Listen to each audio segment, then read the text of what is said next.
In this video, we're going to further discuss our notes on functions by looking at domain and range. Now, the domain of your function will be your input values, all possible input values.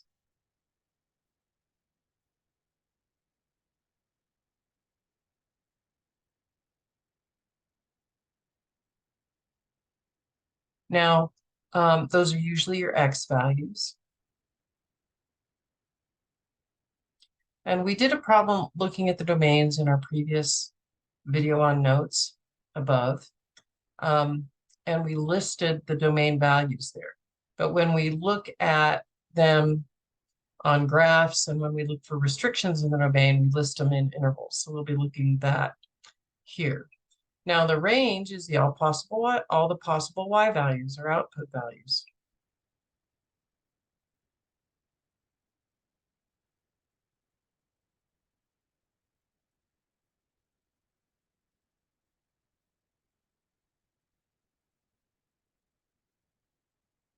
All right, so for the indicated values in example 5, if possible, determine whether they exist in the domain of the function. So if I look at f of 1, that's telling me to substitute a 1 into my function. So if we go f of 1 would be 1 over 1 minus 3, which gives us a 1 over negative 2, and that is a perfectly acceptable value. If we look at substituting in 3, we have f of 3 would be 1 over 1, or 3 minus 3, which is 1 over 0, and that is a problem. You cannot have a 0 in the denominator. So when we're checking functions like this rational function here, we become very aware that you cannot have a 0 in the denominator. Can't equal 0. If you solve this, you get x can't equal 3. So to list the domain here, we're going to write that x could be, we're going to list it in interval notation. If this is my 3 on a number line, x cannot be 3. So it can only be the numbers to the left and to the right of 3. The way we write that is we say it can be negative infinity to 3 or 3 to infinity. This would be our domain. And these would be the function values it asked us to find. When we had a 0 in the denominator, we write does not exist. Let's try B. Let's have you try B, and then we'll go through it together. Pause the video. Looking at B, you'll find that when you substitute 16 in, you'll have the square root of 16 plus 5, which is 4 plus 5 or 9, and that's fine. If we substitute a negative 7 in, you cannot have the square root of a negative number, so we say this is non-real. If it's non-real, then the domain does not exist there. So what we do when we have a square root in our functions is we identify that that whatever's underneath the square root is called the radicand. And this radicand, which has x, has to be greater than or equal to 0. So that is our domain. Our domain would be 0 to infinity if we wrote that in interval notation. Now we're going to use some of those strategies as we look at example 6 and try to identify our domain.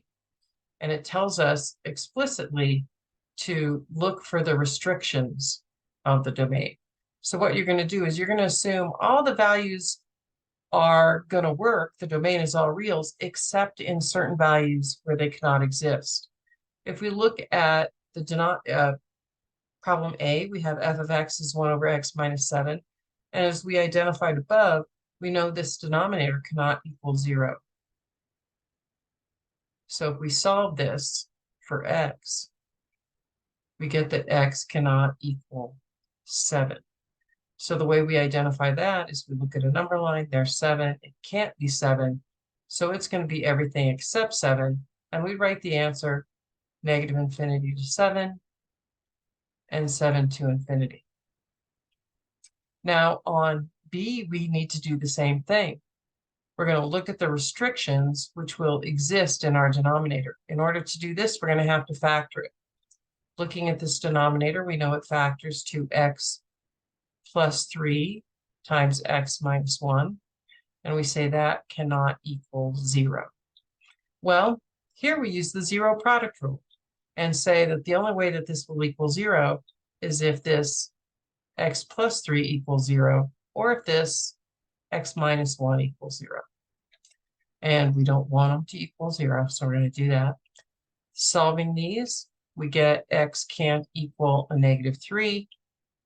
And if we add 1 here, we get x can't equal 1.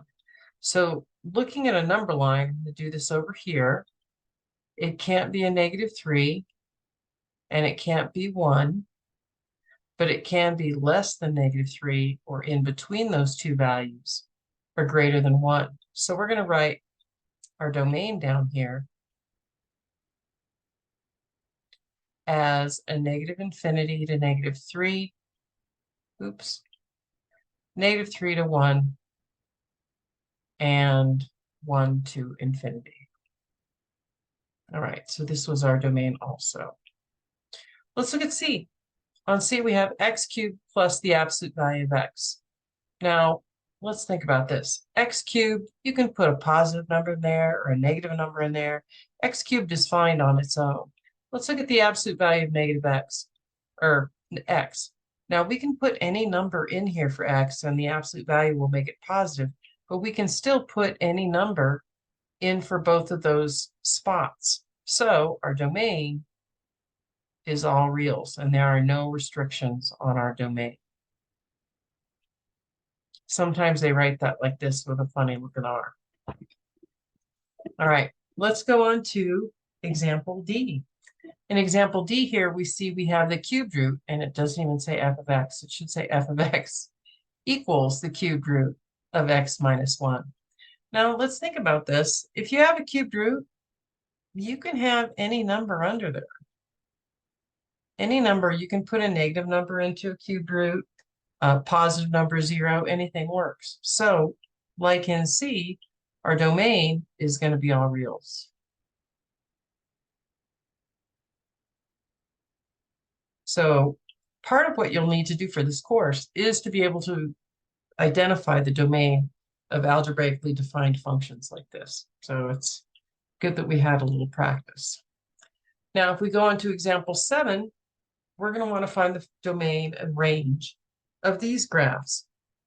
So it kind of tells us here in part A, we have this function that looks like a curve. It stops here, goes down, back up, and then stops here.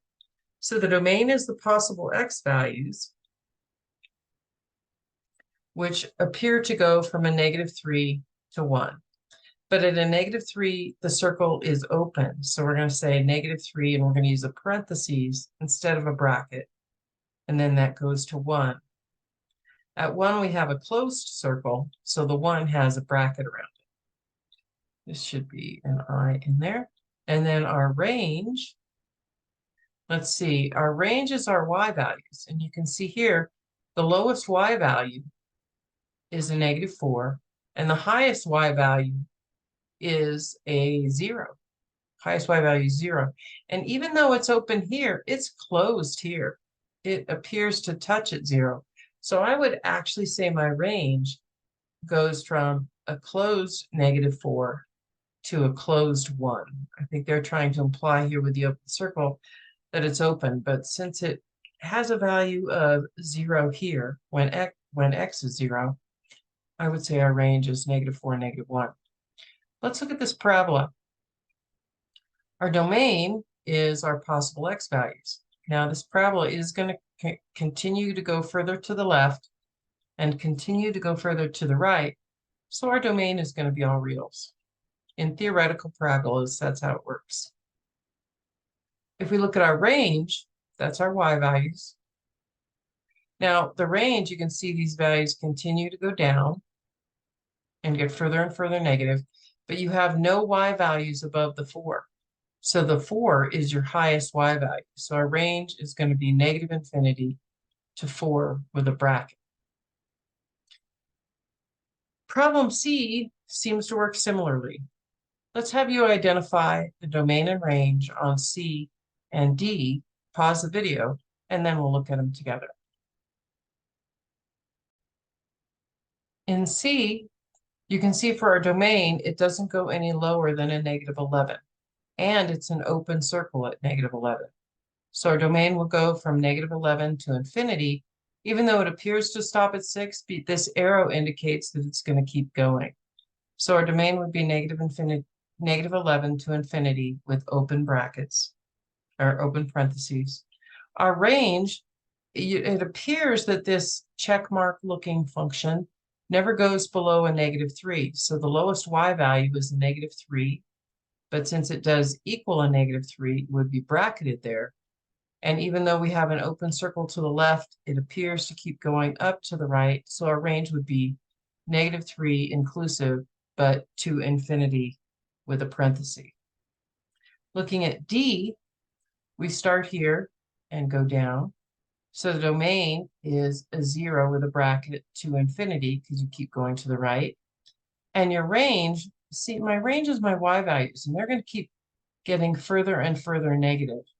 So the lowest y value approaches -infinity, but the highest y value is 0, and it would be with a bracket. We always write the lowest number first, and then the highest number. So that's why we have it in that order.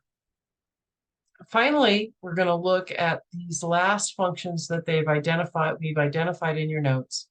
These are ones we want you to be familiar with. A cubic looks like the similar one we did on the first page of the notes. A quadratic function is a parabola. You should be familiar with that. Absolute value functions have a corner. Linear. The reciprocal function 1 over x, where x is not squared, has these two curves that go in opposite directions. If x is squared or has an even value in the denominator, they usually are both above the x-axis. Here's your square root function, and here's your cube root function. We just want you to be aware that's what they look like because you will be encountering them. Thanks for taking your notes, and we will see you in our next video.